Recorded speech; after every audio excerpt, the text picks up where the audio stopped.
Oh, Daddy. Did you hear that? Slash.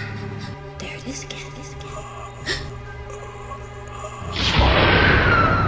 The remains of the missing teens were found severed into pieces. It's better what you think. It's like something out of a horror movie. That's some scary shit, Bob. Oh, scary shit indeed, Diana. Well, hello, Mr. Slash. What's up and welcome to the Slasha Brotha podcast, the third episode of the Slasha Brotha podcast. I am your host, Rashard Cunningham, the brother who gushes for the good, the bad, and the most gory cinematic or streamed horror story. And today I'm going to be talking about the Jeffrey Wright film, Cherry Falls. And it stars Brittany Murphy, Gabriel Mann, and Jay Moore. It is one of the examples I showed in my first video for Scream that just came out.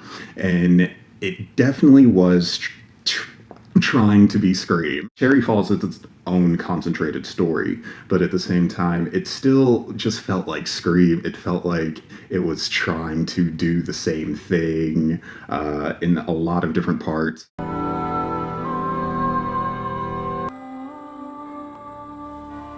So the director, Jeffrey Wright, he has done the 2006 adaptation of Macbeth. And I saw this movie when I was a kid. I saw this movie in school because we were doing something about Macbeth or something about Shakespeare. And the thing is, I don't even distinctly think we were reading Macbeth, but we watched the movie, and it was this gritty R-rated version. And I distinctly remember a part in the film where Lady Macduff and her son, I believe, get murdered by these hitmen. They shoot the kid and it's like off camera, but at the same time they strangle Lady Macduff, and they strangle her in her kitchen. She's mourning her son like right then and there because they just shot him, and then they just strangle her from behind, and it was just really intense. And I can't believe I watched that in school. Who approved that? Who said, yes, this is the Macbeth we need to watch? I mean, I actually get it. It was because we were watching modern Shakespeare adaptations, and we watched Romeo and Juliet, which was awesome. To yourself be true. Don't be no fool when love really don't love you. And then we watched Macbeth, but gee whiz, like, you can't show that to kids. What the hell? So Cherry Falls is an interesting slasher. It's a teen slasher from the 90s, and it's got Brittany Murphy in the lead playing Jodie, and she is this really soft-spoken, brooding kind of girl. I don't know if she has some psychiatric, or I don't know if she sees things, because I don't think we're getting a Sam Loomis vibe like with Scream. I don't think we're getting that she's seeing people in the mirrors, or, you know, her dead relatives are turning up or something like that.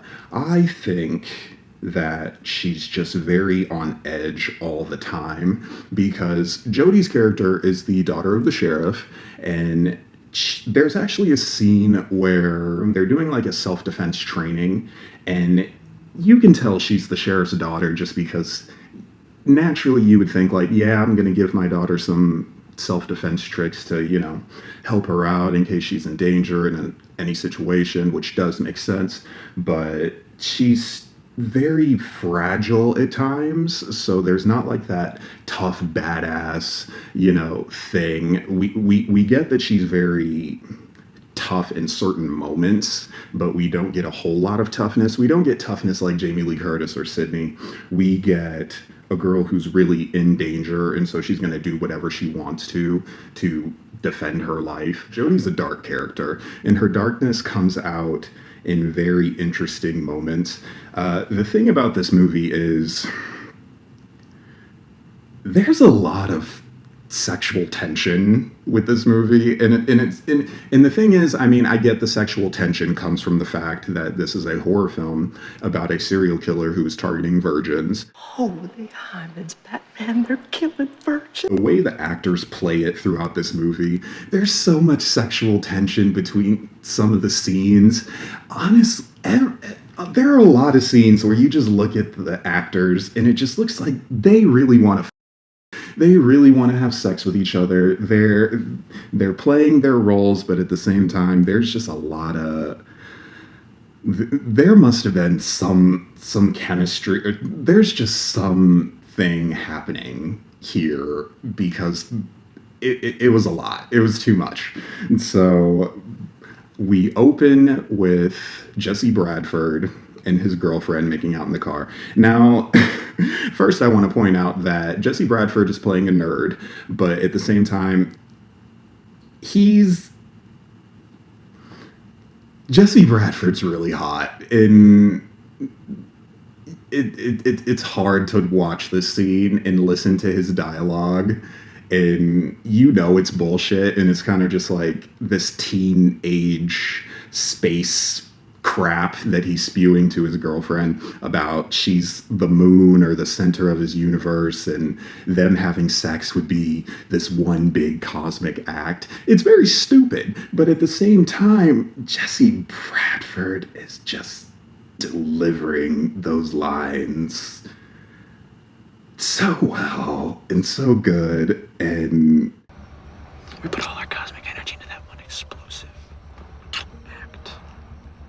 Damn, Jesse Bradford's hot. So he's trying to go all the way and, you know, get her to sleep with him. Stacy, his girlfriend, is not feeling it. She pushes him away and then she leaves the car. He is all, no, Stacy, come back. Come to the cosmos and the stars with me. When really it's just the front seat, and it's just really, he's desperate. He just really wants to get laid. No longer will our penises remain flaccid and unused. His character's name is Rod. So she goes back into the car with Rod, and it's very Scream-like with the opening couple, and all of a sudden there are these high beams because the couple is parked at the falls, the infamous Cherry Falls, because this is supposed to be Cherry Falls, West Virginia, or not West Virginia, excuse me, Cherry Falls, Virginia, and the killer comes up to the car. The high beams are flashing. Stacy's weirded out. Rod thinks it's one of his friends. He actually thinks it's his friend Mark, who we'll see later in the movie, but he's just, you know, like, hey, what's up, man? You know, what are you doing out here? He goes thinking it's casual. This woman, well, we think it's a woman at first, a female-looking figure with long hair. It's a long dark wig with a white streak, and she gets, I'm just gonna say she, before I even reveal who the killer is. So she jumps out of the car, stabs Rod a bunch of times. Stacy is freaking out, but the thing is, the killer doesn't finish Rod off, because we hear Rod outside of the car, and he's just, you know, Stacy is freaked out at this point. She doesn't know what to do. She's just stuck in this like position in the passenger seat, and she hears Rod. She's afraid. He still keeps calling for her. Stacy does the dumbest thing ever, because her boyfriend was stabbed like 7 times. At this point, he's already down for the count. He's done for. What's the point?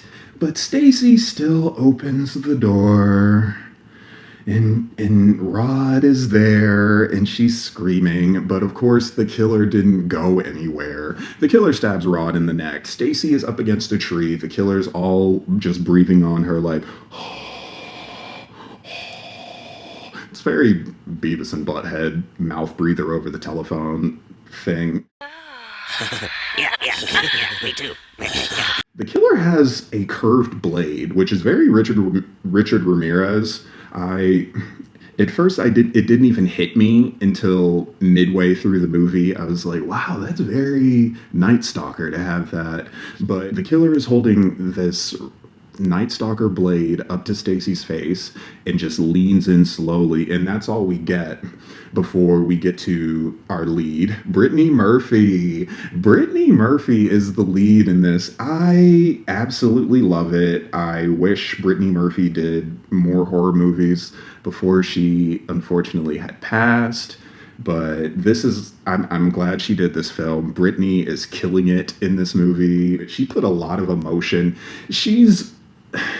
This role was really dramatic for her.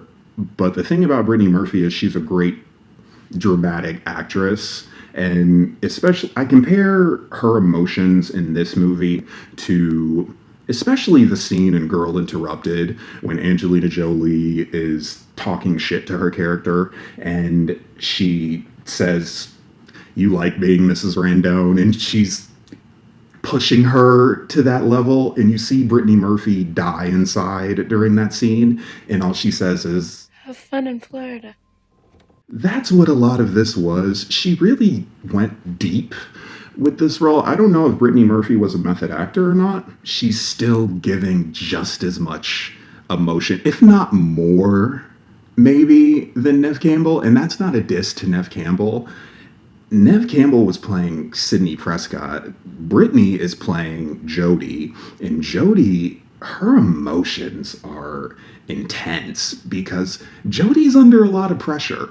Jodie is making out with her boyfriend, played by Gabriel Mann. I was introduced to Gabriel Mann as an actor through the movie Josie and the Pussycats, and he plays Alan M., aka the hottest guy in Riverdale, because it was an adaptation, of course, of the Archie comics. And honestly, probably the best adaptation film of any of the Archie comic anything, because Josie and the Pussycats was just funny, and it was about the music industry putting subliminal messages in people. It was very on point. The new word for cool be jerkin. As in, dude, that's jerkin. Ooh, that's dirty. So he is playing her boyfriend, Kenny Ascott, who is a complete douche this entire movie. Kenny's a creep because he wants Jodie to sleep with him. Jodie is not trying to go there. She, once he touches the bra, all of a sudden she's like, nah. She pulls the Sidney Prescott, of course. But he all of a sudden just pulls a, I think we should see other people. Okay. He never loved you. He never loved you. But he says because they've been dating a year, she should have just given it to him already. This is high school. I feel like the rules are different. When you're about to have sex, I feel like a lot of people don't necessarily want it to just be like a hit it and quit it type of thing and keep it moving. And it seems like that's the vibe he's on. It seems like he's mad that it's been a year. He probably wishes it would have just been 3 weeks and he got some. So he's an ass. Her mom pops up. Her mom, I have in my notes, she's played by Candy Clark, and she was nominated for the Academy Award for Best Supporting Actress. I don't know what to make of her role as a mom. She's a very weird mom. One, she's got like a Marge Thompson thing going on. You see her drinking straight from the bottle at one point, and I don't even get it because what is she nervous about? She pops up and she starts flirting with the boyfriend, but not directly where we're like, what the hell? Oh, you even cuter than your baby pictures. But there's the way they're playing it. In this moment, Candy Clark is kind of playing it like she wants to fuck the boyfriend. Mrs. Markin? Mm-hmm. Your headlights are on. Very observant. Thanks. And Gabriel Mann has, of course, he's playing his character. He's looking at her like, yeah, later, Jodie's mom. Bill! She asks him for a cigarette. He lights it for her. It was a bit much. And plus Jodie's right there just looking directly at it. It's just weird. And so she tells Jody she needs to get inside and beat the heat, quote unquote, because her dad is the sheriff. And he is already inside and she's late for curfew. She sneaks in. Another thing about this movie, she sneaks in, but her mom is cool and she's kind of like, you know, be quiet as a mouse. But as she says that, she kisses her daughter on the mouth. I mean, do what you're going to do with your kids. However, I found it strange. So, because I've never had that relationship with a parent. So, maybe it's just me, but it was just kind of Jody's relationship with her parents is uncomfortably close at times, and there are moments of closeness and tension that do not play like parents should with their kids. It's a bit much, and I felt strange about it. So Jody gets in, and of course she's busted. Her dad berates her for being late for curfew, and he keeps her on a tight leash, being the sheriff's daughter. So she goes to bed, but her dad gets a call by the morning, early morning, I guess, and it's about the murders, Rod and Stacy. Jody has this moment where I guess she's sleepwalking, and she goes to the window and she moves the curtain, and we get a shot of her dad leaving in his patrol car, and she has this Veronica Lodge daddy moment. Daddy. Because Veronica Lodge says daddy way too much, and it's weird. What's the matter, Daddy? And Brittany Murphy does that, but it's even weirder. She has like this daddy. And then she looks to the camera and just subtly opens her eyes. So I don't know if she was sleepwalking, but it was just really strange. So the next morning, we get a shot of Jody's high school, and she is approached by Timmy. Timmy is a gossipy newspaper editor. So this is very Tatum talking to Sydney at the beginning and saying, Casey Becker, her insides were found on the outside. This is very that. Timmy is telling her, yeah, Rod and Stacy, they flatlined. They met their maker. Everything he can say under the sun to not say directly, they're dead. Everyone is sad. Everybody is mourning because Rod and Stacy were popular, I guess. Gabriel Mann is comforting some girl at his car, and Jody sees it. She's kind of just like whatever about it, but it still supplements that he's a creep, but there's more of he's a creep. Jody's dad decides to go to the high school, and he wants to question the students personally who were friends with Rod and Stacy. Then we get introduced to the circuit of teenagers. They're all in class. Jay Moore is their teacher. Jay Moore, the actor and comedian, he is playing Mr. Marliston. Mr. Marliston is kind of like this young teacher. He's about 28 based on the year in the timeline. He's about 28, and he's an English teacher. He's talking to the students very somberly about their emotions. Everybody is a mixed bag with this crew, and not all of them are friends. They're all different cliques, but they're cool with each other. So we have this guy, Mark, who was friends with Rod. He's mentioned at the beginning because Rod is calling out to Mark. Mark, he has nothing to say, which is dumb, because if your friend just got murdered, you would either say, I don't want to talk about it, but Mark is just, he's kind of laughing. He's laughing and he's unfazed. Cindy is this popular girl who the first thing she says is Lame. Cindy, come on. Because nobody has a proper response. Jody's best friend, Sandy, who has a huge crush on Mark, her only response to the fact that people are dying is, I think now's the time that I really hope that there's a heaven. Nobody's affected by this at all. It was very annoying. And then the students start fighting and getting into arguments. You're only fooling yourself with this display of indifference. Hey, Jack Holt, you're not playing Deathquake now. This is the real world.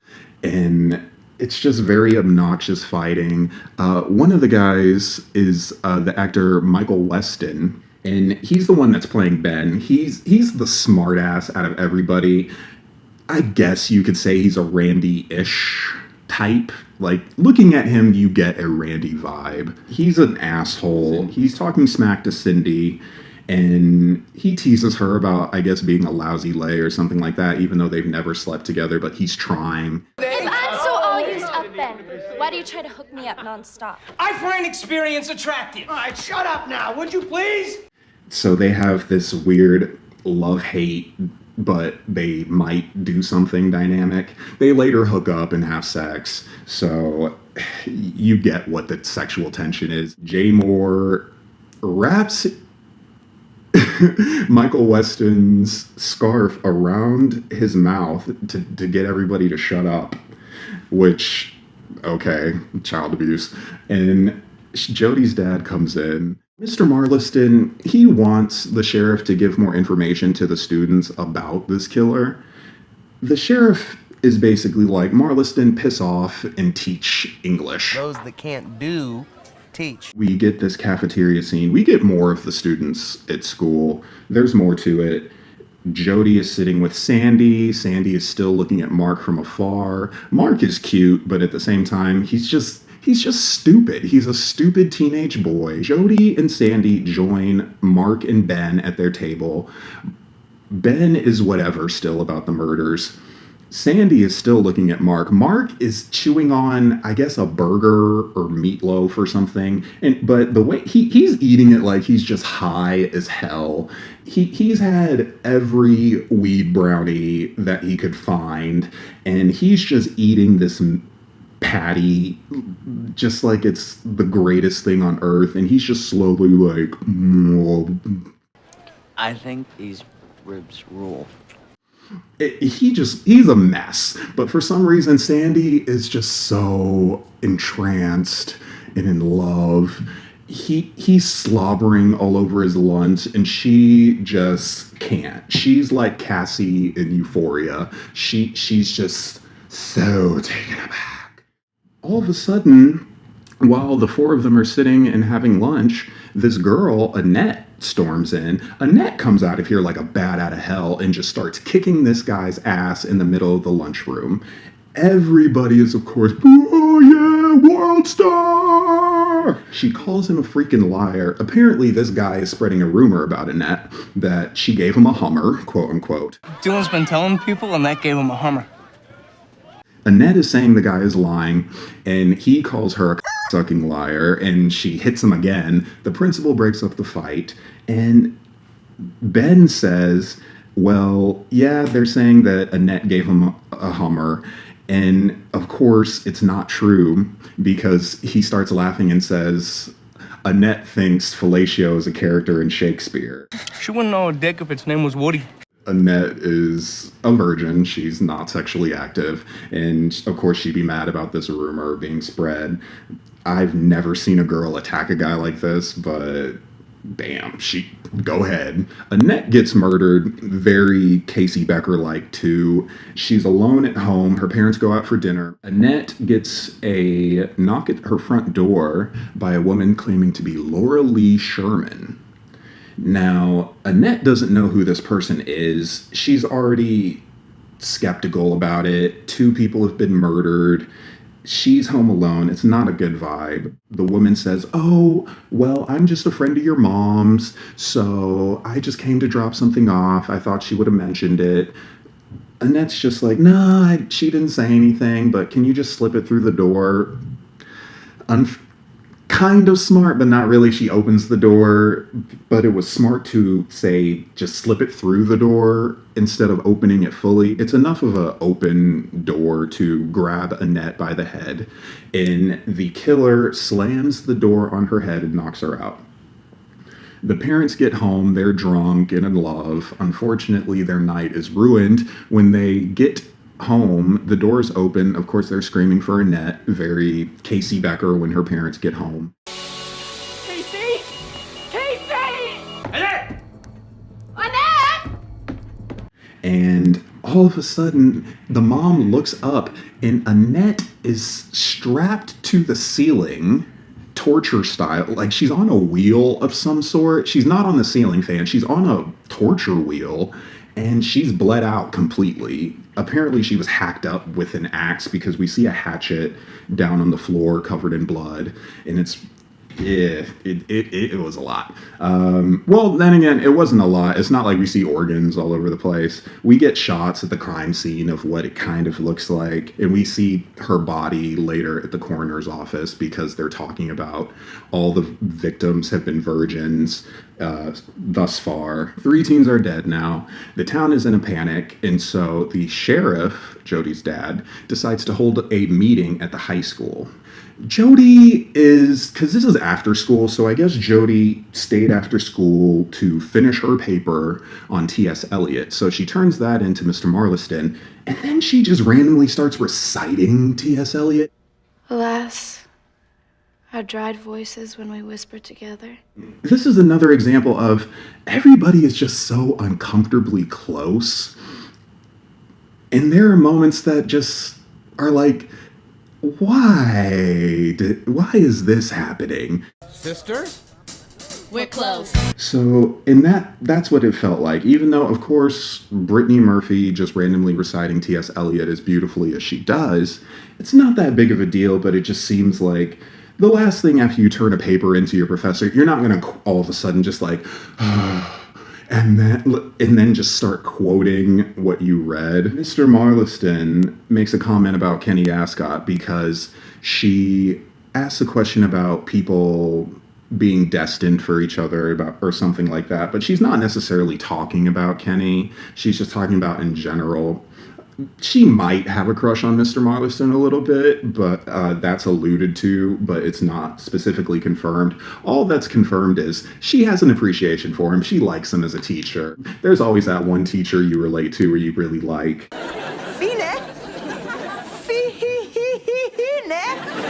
So that for her is Mr. Marliston, and he mentions Kenny Ascott, and she gets very up in arms about it. Do you think that any serious thought that I have is solely attributed to my one misspent year with Kenny Ascott? And he's just like, I just know you're dating him, and you know. But she's embarrassed. She says, I'm sorry, I didn't mean to just yell at you. Now I feel silly. They squash the moment and get over it. But Brittany thinks that she sees something. Her and Mr. Marliston decide to go check it out.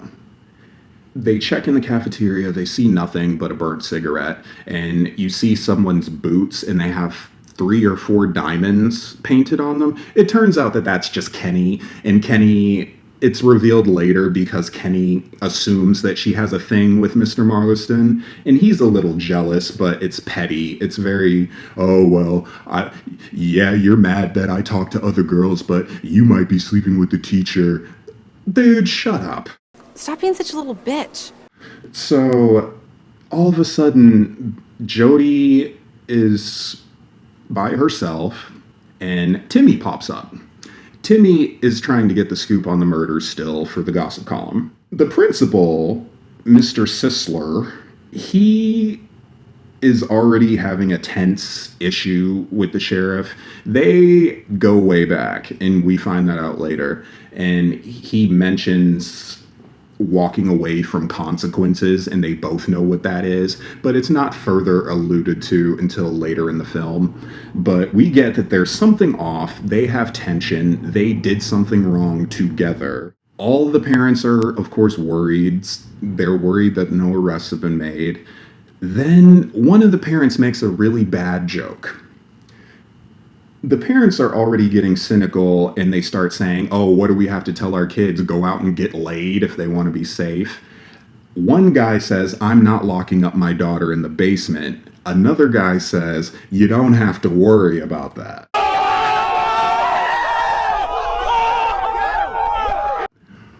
Whew! jeez. And a fight breaks out because, damn, that was rude. And so Timmy is just all about the drama. I'm all about the drama. He takes Jody's cell phone and he's calling one of his friends, I guess someone on the paper. He goes off by himself. And then Jody is by herself just watching. She has another Veronica Lodge moment where she just says, Daddy. What the hell? Timmy is still nowhere to be found. She ends up in the boys' locker room. She finds this closed locker with Virgin scratched on it. Timmy is in the closet with his throat slashed, and he's been bashed in the head, I guess. He falls all over Jody. Jody is screaming her ass off. Brittany Murphy, this is the scene where it really hit for me that Brittany was giving her all. Brittany is screaming at the top of her lungs. She is running full speed when this lady killer pops out in high boots, and she's wearing a skirt. She's still got the Night Stalker knife. She's wearing a leather jacket. And this is not a normal chase scene. Brittany is running full speed down this hallway. So is the killer.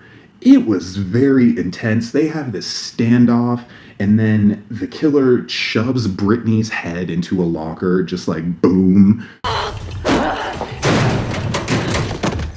Knocks her out, drags her into a chemistry room. Apparently, the killer carves Virgin into all the victims' thighs after they're dead. The killer's about to carve Virgin into Jody. Jody wakes up, kicks the killer. She gets up on the counter and gets up on the cabinet. She's really high up, and she's throwing glasses and jars and vials everywhere, just throwing everything she can. She moves down, and there's this suspended shark. There's a suspended shark in this room. And she cuts the string, and the shark swings into the killer, knocks the killer into a display case, and Jody escapes. She runs into her dad. She's distraught. Her dad runs in. The killer's escaped. Everybody's huddled around Jody the next morning, and she has to identify the killer by police sketch. She mentions that there's a white streak in the wig that the killer is wearing. We still are assuming it's a woman at this point, but it's still not entirely confirmed. However, we do in general get that this is tied to a woman. Once Jody mentions the white streak, her dad his face has this look of sheer panic. He goes into his office and calls Principal Sisler. He faxes Principal Sisler the sketch that Jody was able to make out, and he says, "Tell me that's not Laura Lee Sherman." So they know who Laura Lee Sherman is. They're assuming it's actually her, and she just returned to town because apparently the real Laura Lee Sherman left town, and it was actually in the news. And Jody also mentions this because Jody's smart. She says, well, if a girl like that just disappears, wouldn't somebody say something? But everyone keeps on acting like, oh, she was just this loner. Nobody cared. So why? But Suspicious. Jody has overheard this conversation between her dad and Principal Sisler. And her dad bursts out and is like, what did you hear? What did you hear? And I was trying to call mom, and somehow I just happened to forget how to use the phone, even though I've been here so many times. And he's just like, okay, I'm sorry, baby. Come here and let me kiss your forehead. And oh, baby, you're my daughter. I am disgusted. It's wrong. It's so wrong. Ooh. Dating your father or your grandpap. It's gross. Jody decides, okay, I need to go to school because Sandy gives her the scoop. So the teenagers at school, they are throwing a Pop Yo Cherry ball. And it is the ultimate fest, which the principal already said that was going to happen once they figured it out. If word gets back to these kids that somebody's murdering virgins, we're gonna have a goddamn fest on our hands. It's better than a pile of dead teenagers. And of course, in typical horror movie fashion, and it's very Scream, what are you going to do when there's a murderer and you're going to have a party? But this makes sense that they are having a party because it's a party to have sex, which it's also funny because that's a horror movie rule. So I love how they broke this rule, and the opposite is you need to break this rule in order to survive, because Randy says in Scream, one of the rules is you can never have sex. And that is ultimately a rule in a lot of horror films, especially Friday the 13th. You can never have sex, you can't do drugs, you can't be immoral in some way. And there are even moments where even if you swear, you get killed. I hope she likes cripples. Bitch, I will crawl over there and I will the shit out of you. So Sandy is like, Jody, you have to come to school. Cindy is getting all the girls together and she's gonna give us a pep talk. Jody is able to go to school. This supposed pep talk from Cindy is literally the most depressing thing ever. Boys are totally clueless when it comes to sex. It starts with them trying to unhook our bras, fumbling around, and it never changes.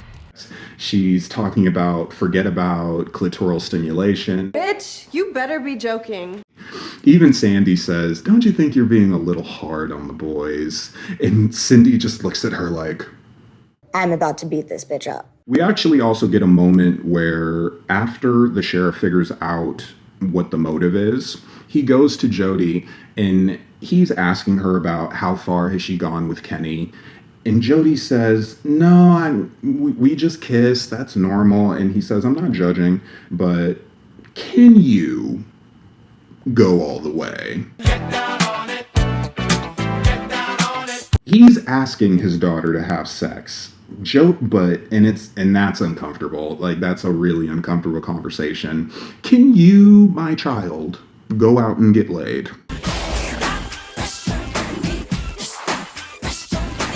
Jody doesn't totally understand what the conversation is, and she just says, no, it's fine, I'm not with Kenny, so you don't have to worry about me having sex. Are you disappointed that I'm still a virgin? He says no, and that he's very proud. Then there's this uncomfortable moment.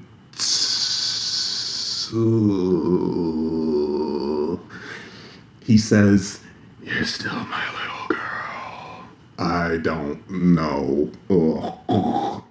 There's a moment where Jody's dad is giving her defense lessons at home, and she does this move where she's trying to flip him, or he's trying to flip her and get her off her balance, but they fall on the ground and he's on top of her.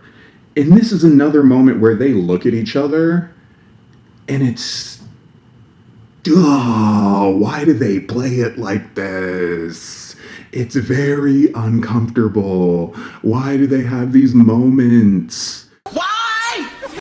The sheriff, he finds out that Laura Lee Sherman left town 27 years ago, and he finds that she apparently lives in this abandoned house that has not been taken care of in years, and it's disgusting, it's decrepit. The basement is straight from Hellraiser. There's chains hanging everywhere, plastic.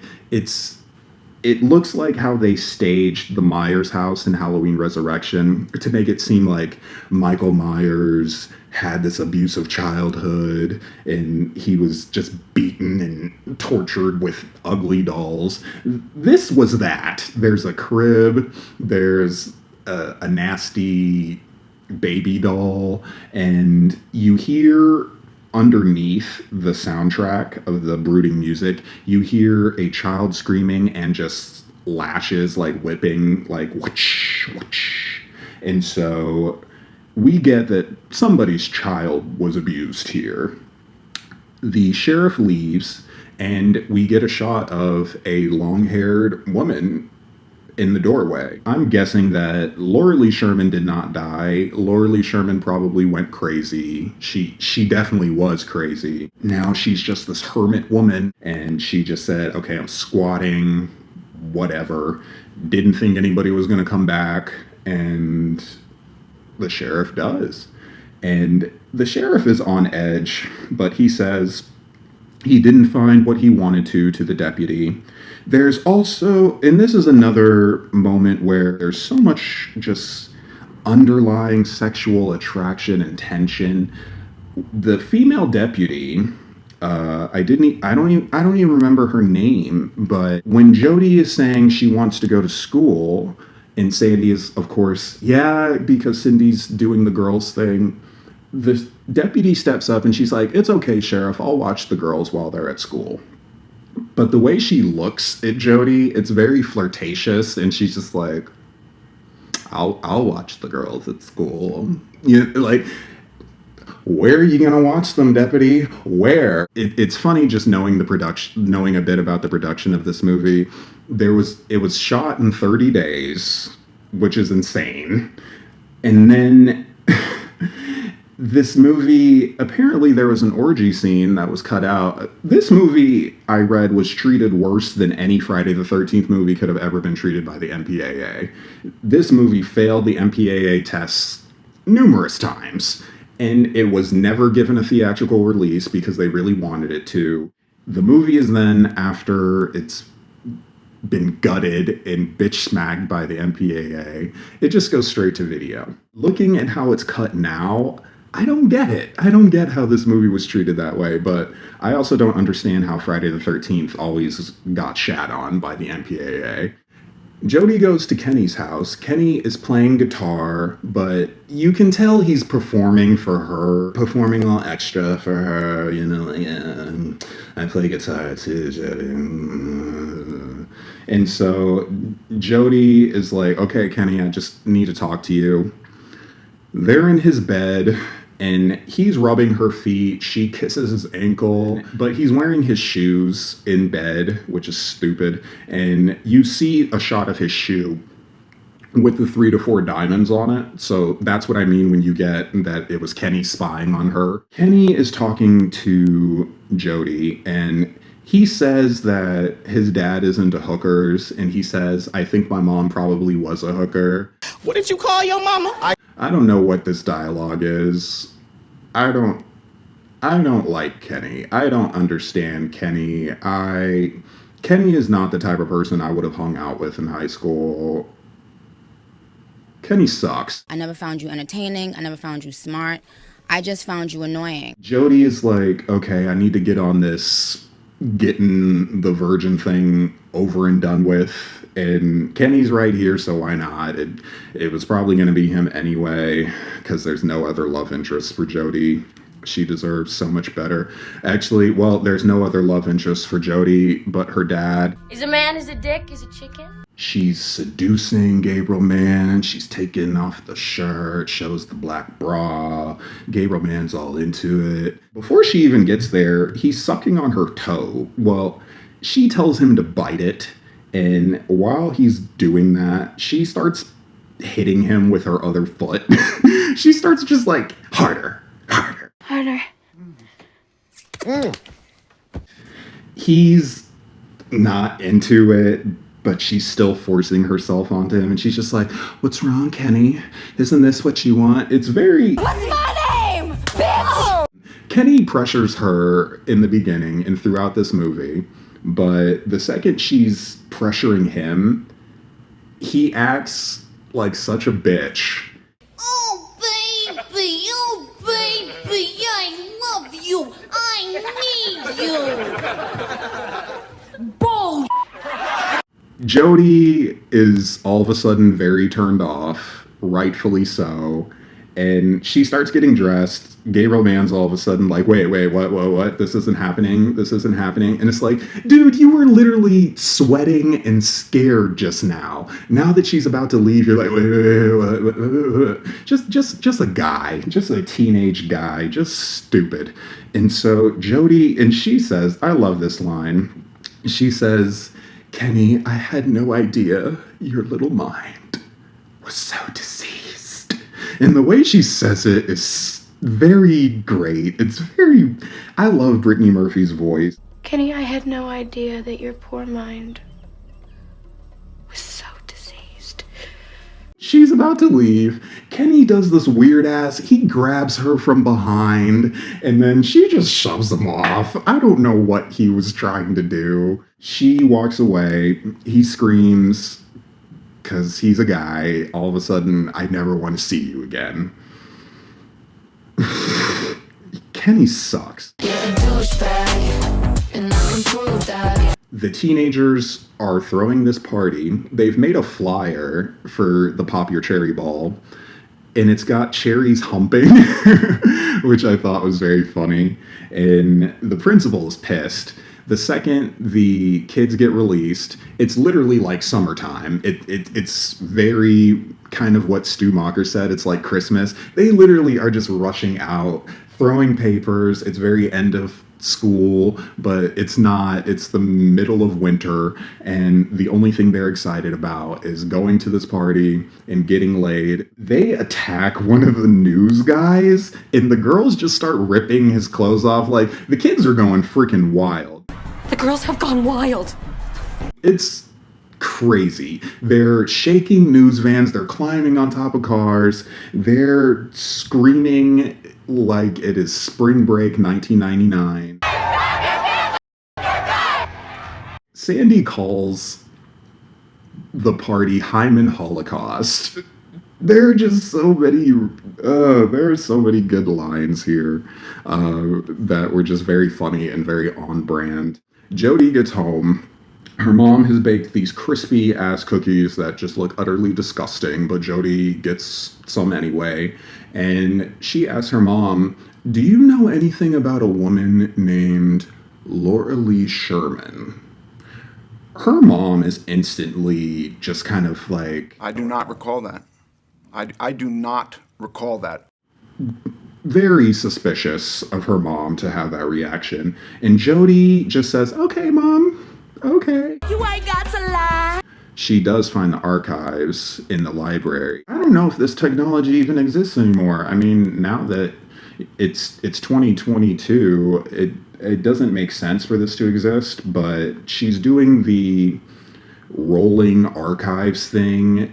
I never even used one of these. I wish I had, because now looking back at this movie, it seems like a cool time capsule to see something like that. She finds the article on Laura Lee Sherman and her disappearance. All of a sudden, Jody thinks she's being watched in the library, but it turns out it's her mom. And she runs into her mom, and I love how they did this. There's this thing that they do with Brittany Murphy's voice, and her mom is like choking her up, like, "Get your ass home right now." And Brittany is just, "Mom, tell me about Laura Lee Sherman. Tell me, tell me, tell me. Tell me about Laura Lee Sherman. Tell me, tell me, tell me."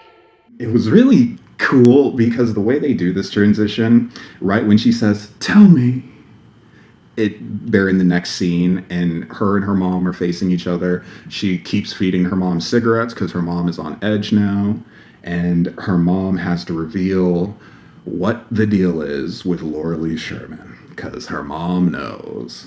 She was ultimately by 4 high school jocks who were drunk. They got her drunk.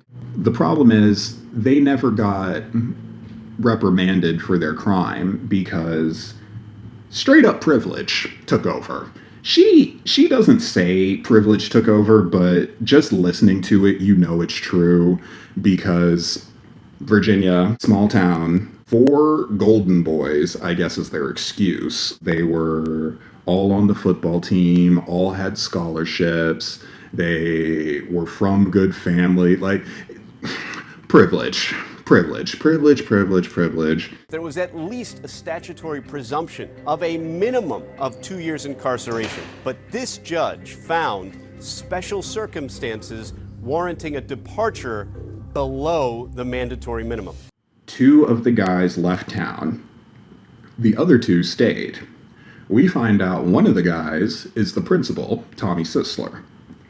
The other guy, this is what I'm talking about again with Brittany Murphy's acting. She is so emotional in this movie, and it works so well. Like, I really like Jody as a character because she felt so real to me. She was somebody who was really angry about her situation, and she's really hurt about her situation, and she just wants it to end. She just wants people to stop lying to her and just tell her the truth, but nobody is, and it's very unfortunate. Who was the fourth, Mom? Mom? Candy Clark is doing great acting in this too. She's just cupping her face and she's just like, Your father. Your father. Also, I really want to talk about another uncomfortable moment with the principal. When we're introduced to Principal Sisler, his student assistant ushers in the sheriff, but the way she looks at him very like, she's been under that desk. Step away from the underage girls. Principal Sisler has definitely been one of his students. So the sheriff gets to Principal Sisler's office and he finds Principal Sisler dead. Principal Sisler has been Joker-fied. Now I'm always smiling.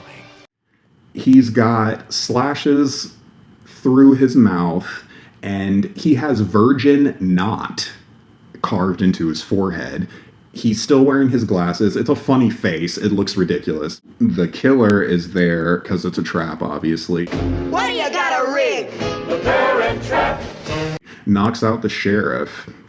And then we get the party. There's this huge bonfire in front of this house. It's an abandoned farmhouse. The sheriff has told his deputies to remain around the premises, just make sure nothing sketchy happens. Other than that, let the sex party happen. Let the sex commence. 3, 2, 1, let's. Everybody is pairing up at this party. It's very packed. It reminded me of a very packed Hollywood Jake Paul party during the pandemic. Controversial YouTube star Jake Paul under fire this morning for recklessly defying the rules in the city of Calabasas. They're holding onto the bulldozer like it's a bull. This is that. Everybody is very close. It really made me gasp for a second, even though they're not in a pandemic and there wasn't a pandemic then. Just seeing how packed this party was, it brought me to college parties. It brought me to the fact that I would gag and gasp if I was in a situation like that. Currently, it was, ooh, it's so packed. Everybody in this high school is here. Everybody is pairing off.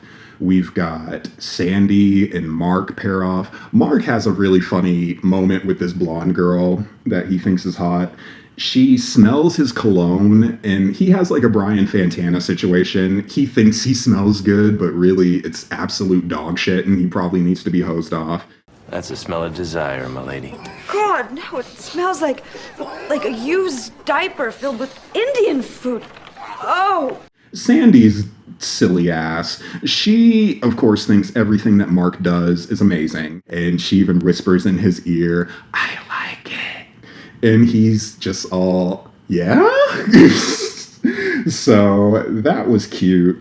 And DJ Qualls is also in this movie. DJ Qualls, who is in the movie The New Guy. And fun fact, The New Guy was actually filmed in my old hometown. I'm originally from Austin, Texas, in the Cedar Park area. Old Lakeline Mall, they filmed a few of those scenes for The New Guy at Lakeline Mall, and you can see Lakeline in the movie, and it's where he did the scene. He's with the choir, and it's Gene Simmons leading the choir, and DJ Qualls is of course high after he gets his dick broken, and he's just screaming, "Oh Lord, hallelujah!"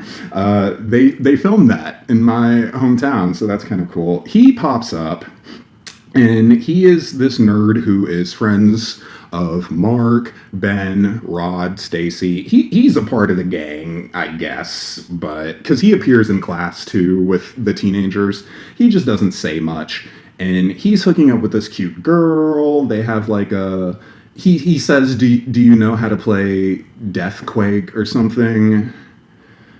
It fits his character because he's a scrawny nerd type, and she says, okay, you better wear a rubber. And that's it. They end up, they get found by Jody hooking up in the bathroom. So they have like their little private thing that they got going on. Stay there. We see that Ben and Cindy had sex because they're having like this argument about what they're going to trade off when they have sex. Like, I get your CDs. Not my imports. I want everything. Domestic, imports, bootlegs, works. Ben is against certain things being traded off with Cindy until she forces him to grab her ass. Then he's all in. Jody goes to Mr. Marliston's and finds him pushing a trunk up his steps to his front door. And he is all of a sudden Hugh Hefner with an attitude. And then they direct the trunk towards his basement. And he's trying to get this trunk down there any way he can. And Jody is unsuspecting because she trusts Mr. Marliston. In fact, the reason she goes and even bothers to help him with this stupid trunk is because she says 2 seconds later, you know something, Mr. Marliston, you seem like the only guy I can really trust. And he says, well, what about your dad? I mean, he seems like a good guy. And she says, well, I actually found out some interesting things about him today, so I don't know about all that right now. And he just says out of nowhere, what'd you find out? That he's a liar, a fraud, a criminal. And Jody just says, how'd you know that? He pushes the trunk down the steps and it just slides and there's something heavy in there. She asks, Mr. Marliston, what's in there? What's in the trunk? And he just plainly says, your dad. Maybe mine. Run, bitch! Run! Jody opens the trunk and finds her dad bound and gagged. We get Mr. Marliston as the killer by this point. She turns around. She sees the black wig with the white streak. She sees all the knives, and Mr. Marliston has a dungeon.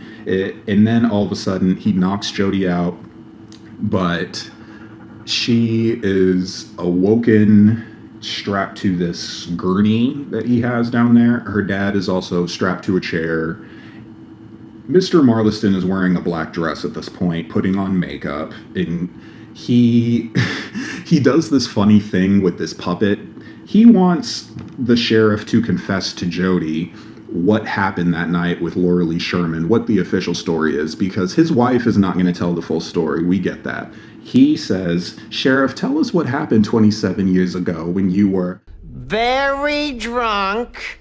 And when he does the very drunk, he's opening the mouth of a puppet, and it's very funny. So I always love that part. I've seen this movie a few times, and I always love the very drunk part. And so the sheriff explains when he was in his senior year, he was friends with Tommy Sisler and these two other guys who were on the team. They are driving to a party and they see Laura Lee Sherman at her car, which has broken down. The reason she trusts this group is because Laura Lee Sherman had a crush on the sheriff when they were in high school. Apparently, Laura Lee Sherman was obsessed. Not just in love. They say in love. She was clearly obsessed. Poems, love letters, everything. She just never had anything to really say to him. She didn't know how to approach him. So she just loved him from afar all her life. And that's why she was all cool when he pops out. The guys start messing with Laura, and then they end up pouring booze down her throat. And they knock her out, and they all take advantage of her one by one. And then they force the sheriff they force his body on top of her, and that you see like they're holding him up by his arms and just like pushing his body on top of her. However, he reveals he knew what he was doing. That's unfortunate. It doesn't change anything. It still makes it bad. It still makes it distasteful. Jody has a Veronica Lodge daddy moment, and she says, no, daddy, not you, daddy, daddy, oh, daddy. I hate it. I hate it. It's getting weird. Kenny comes to Mr. Marliston's place, and he's banging on the door, just left and right. Mr. Marliston's getting pissed. He's just like, ah! God damn that bell! Jody has a moment in the basement when Mr. Marliston is forcing her dad to tell the story. Jody starts screaming, My mother already told me this story. You can't hurt me with this story. and Mr. Marliston comes up to her while she's strapped to the gurney and just starts screaming in her face. And she starts screaming in his too, and it's just very, ah! And then she tries to bite at him. This is what I mean. Brittany was getting into it. She was just making great choices. She just tries to bite at him a little bit, just, that's all she can do. Kenny shows up. He's banging on Mr. Marliston's door. Mr. Marliston is pissed, and he goes up to his front door, and this is what I mean. He became this nerdy, soft-spoken guy, and then all of a sudden he's just in Kenny's face like, what do you want, Kenny? Speak up. And so Kenny's just like, I just came to see Jody, and I know she's here. Her bike is right there. And Mr. Marliston just straight up says, no, it's not. Okay. You have psychological and emotional problems, and we're all talking to you as if we're going to make some sense out of this, and it's crazy. And Kenny punches Mr. Marliston in the stomach and rushes in, shuts the door on him. Mr. Marliston grabs his axe and starts hacking at the door. Kenny gets to the basement and unties Jody. I think he does save her dad, or her dad got loose by cracking the chair or something. And Mr. Marliston comes with his axe, and the sheriff stops him from attacking Jody, but Mr. Marliston hacks up her dad with an axe after her dad stabs him in the leg. Jody is screaming, no, daddy, daddy, daddy, no, daddy. Stop it. Get some help. The house party is just a cut through the woods.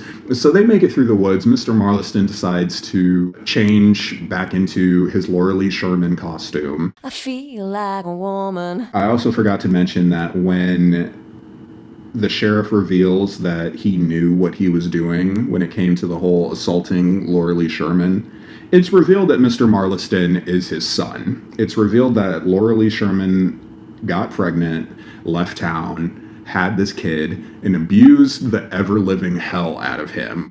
It's very difficult to look like the one person in the world your mother loves and hates the most. And he, of course, grew up crazy and decided to become a teacher and stalk his half-sister and his biological dad and start a murder spree. Hey, sis. Surprise. And he even explains, I wanted to get back at the town and target their precious virgin children. Okay.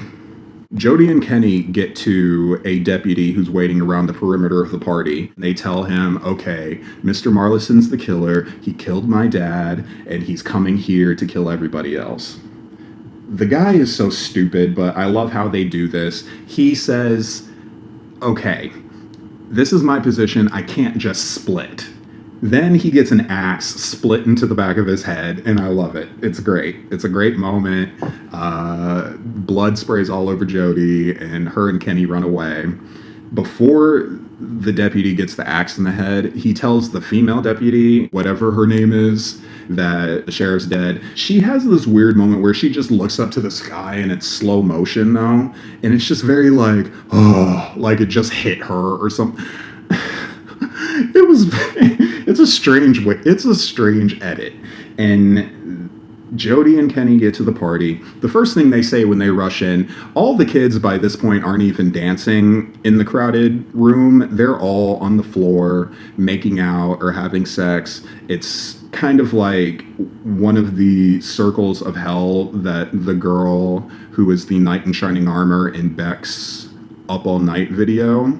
It's kind of like that, where you see her going through the party and you see people just making out and hooking up on the floor. It's very that. Kenny and Jody burst into the party, and Jody just screams, "It's Mr. Marliston, he's the killer, run!" Everybody loses their shit. Class dismissed! They crash down the stairs, they break the banister and fall on each other. I'm surprised no deaths happened in between this, like nobody got trampled or got impaled on a post or something. Mr. Marliston ends up slashing Kenny across his stomach, and then we get this tense stare down between Jody and Mr. Marliston, and Mr. Marliston is still wearing the wig and everything, and Jody just has a flashback of all the crap she's taken from him, being slammed into the lockers especially. She's done. Had enough of this. And he charges after her. She uses her self-defense training from her dad and tosses him out the window over the banister, over the balcony rail. And he falls onto this railing that's busted because this house is abandoned, and the railing is nothing but these spiked fence posts. Mr. Marliston falls on the posts, gets impaled in the back, and then the kids all witness this. Here's the thing with this movie. There's only a few deaths, but a lot of teenagers. And none of them are a part of the main group. Rod and Stacy kind of were, and I guess Annette, she might count somewhere in there, but everybody else survives. Sandy survived, like the best friend doesn't die, her crush doesn't die, Ben and Cindy have sex, they don't die. This other nerdy guy that they're friends with, and his curly-haired girl, they also survive. All the teenagers are just right there at the steps when Mr. Marliston falls. They're all just stunned at this point, and Mark, being the guy he is, dumbass, he goes and takes Mr. Marliston's wig off. He's all entranced, like, whoa, dead body, it's so cool. And Mr. Marliston, of course, this is the typical slasher. They always got to come back. And Mr. Marliston grabs Mark by the head. The lady deputy, she shoots at Mr. Marliston, puts the final bullets in him. She shoots them all to hell. And she actually shot him in the hand so hard that his hand comes off. After that, Jody and Kenny are already looking at the scene, and Jody's done. She's like, I've done everything I could. I tossed him over the rail. The rest is up to y'all. Who are you gonna call? Someone else. We get a really great shot of all the teenagers that probably in any other horror movie would have been on the chopping block. It's 6 of them. There are so many people that didn't die in this movie, and it's very funny, but we get this fun shot of all the teenagers on the railing. They are huddled back to back to back in the fetal position, shaking, covered in blood. Every single one of them is splattered in blood. They're all shaking, huddled together, half naked, frantic. And then we get all the way down to Mark's character. He's got Mr. Marliston's severed hand still attached to his head, and it's just very funny. It's a great choice. I love that they ended it this way. I don't mind that any of these kids truly survived at the end of the day, because the rule was have sex, survive, don't have sex, die. But at the same time, God, so many more kids could have been killed. We could have had a bigger body count. The deaths we got pushed the story along. They weren't terrible. You get that they're painful or brutal in some way, but still, only like 4 kids died. That's not enough. That's not enough for me. The only time something like that is satisfying is, say, like Halloween. Halloween, that's when you can have maybe a small amount of teenagers die, and it's still very effective. It's still very fun. Each person gets their own scene, and it's like, okay, they had a moment. These kids, they just got personality moments, and even then their personalities are questionable because they're just teenagers going through the motions. So we're not going to get a whole lot of, I don't think, intellect from them. And we get that in the classroom scene, how they bicker and they're not even truly concerned that their classmates have been murdered. So I get that they're not the most mature, but at the same time, I mean, why do we need to know more about their personalities and how they just handle themselves, but we don't get them dying? I just felt like it would have been great to see a party, like, third act where Cindy and Ben and Mark and Sandy at least get killed, or maybe even DJ Qualls and his girl getting hacked up in the bathroom. That would have been cool, but none of that was taken. It was just it was kind of just more of a, I wouldn't say realistic, but just more of a, okay, the killer was doing well up until the party. And then it was just, okay, we got to cut it.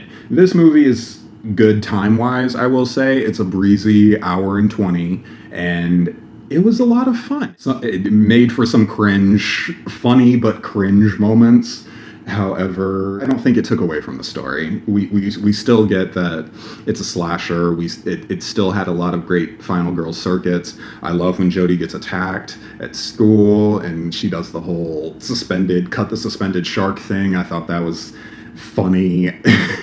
Of all things, a suspended shark. I love Brittany Murphy's performance. She was really giving it her all. Brittany Murphy kicked some serious ass in this. I really think she pushed herself emotionally with this movie. Not necessarily maybe physically, as much as she probably would have in any other horror movie, I don't think. But when she did have her moments, it was very full force. Like I said, there was no running and checking behind you. Brittany was gunning. She was just, I'm gonna survive. And I really liked that. Overall, I would give Cherry Falls 4 slashes. I think it's a good one. I don't think it's intellectually up there or anything, but for just a straightforward slasher that's a quick watch, it's a fun watch. It's got Brittany Murphy, so that's already a selling point. It's got Brittany Murphy, and it's just it's a good post-Scream. Thank you for tuning into the Slasha Brotha podcast. Please leave your thoughts and opinions in the comments. And also, if you would like to follow me on social media, you can find me at Martian Prince Jr. I will be starting a Slasha Brotha Instagram for this podcast. And you can also check out Richard's Killahan, which is my art page on my Instagram as well. For all business inquiries, you can email me at richardwcunningham3@gmail.com. And until it is time to slay another day, I'll see you guys later.